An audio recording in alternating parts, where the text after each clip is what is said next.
ভাইটি মই যে কথা এটা বুজিয়ে নাপালো গম পাও। কি কথা বা তই কি কথা বুজি নাপালি? আমাক যে সামাৰ ভেকেশন দিলে মানে গৰম বন্ধ যে দিলে এই সামাৰ ভেকেশনকে দিলে নে ৰেইন ভেকেশনকে দিলে নে বানপানী ভেকেশনকে দিলে সেইটো বুজি নাপালো আকৌ।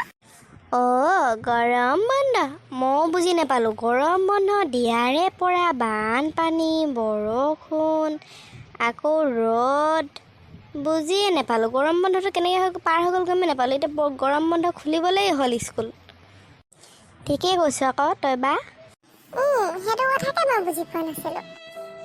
এতিয়া আকৌ চাবি দেই স্কুল খুলিবলৈ হ'ব বৰষুণ এনেকুৱা ঝৰঝৰাই দিব নহয় স্কুল যোৱাৰ সময়টোতে একদম মানে মূৰ চুৰ বেয়া কৰি দিব।